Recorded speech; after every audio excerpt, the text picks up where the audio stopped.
Shalom saudara-saudara, kita jumpa dalam renungan harian hari ini 23 Maret 2026. Sebelumnya kita mohon pimpinan Roh Kudus dalam doa. Ya Allah, utuslah Roh Kudus memimpin pikiran kami, pendengaran kami, pengertian kami, supaya kami mampu menerima firman Tuhan melalui kesempatan ini, dalam nama Tuhan Yesus. Amin. Saudara-saudara, bacaan kita terambil dari Injil Markus. Markus pasal 6 ayat 47 sampai 51. Kita mohon saudara-saudara membaca dengan lengkap, tetapi nas menjadi landasan renungan ini dari ayat 49 sampai 50. Markus 6 ayat 49 sampai 50. Saya bacakan untuk kita, demikian firman Tuhan ini. Ketika mereka melihat dia berjalan di atas air, mereka mengira melihat hantu. Lalu mereka berteriak-teriak, sebab mereka semua melihat dia, dan mereka pun sangat terkejut. Ia segera berkata kepada mereka, "Tenanglah, ini aku, jangan takut." Demikian firman Tuhan ini. Berbahagialah kita yang mendengar firman Tuhan. Saudara-saudara, dari ayat ini, tema kita berbunyi, Yesus di atas hukum alam.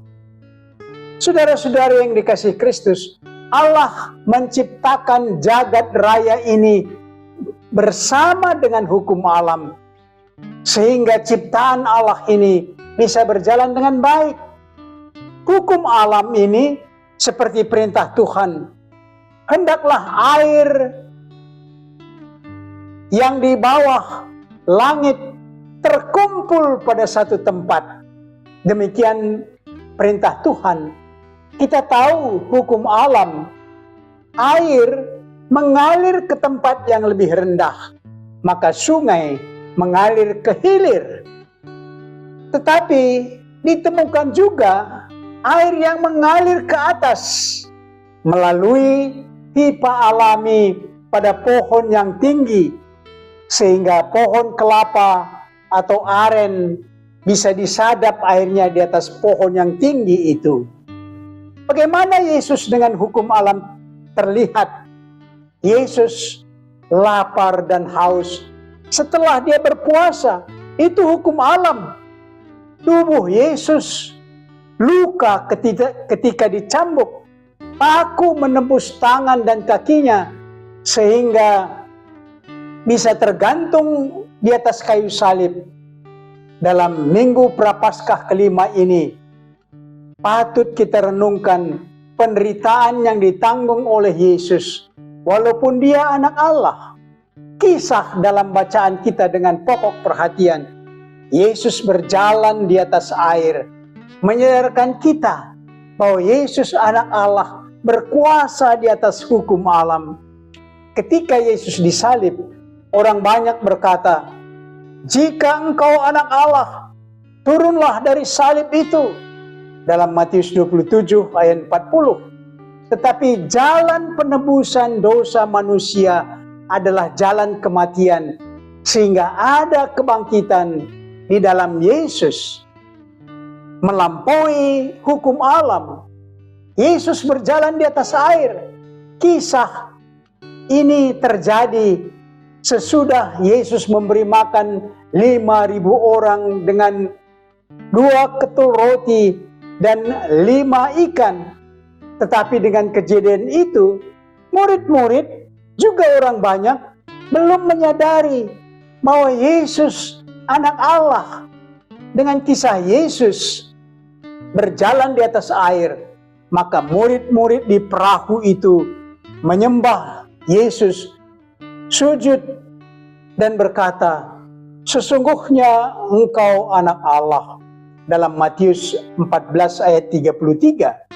Injil Yohanes menegaskan Yesus turut dalam penciptaan alam raya ini. Yohanes 1 ayat 3, maka Yesus tentu berkuasa di atas hukum alam, maka dia mampu berjalan di atas air danau Galilea.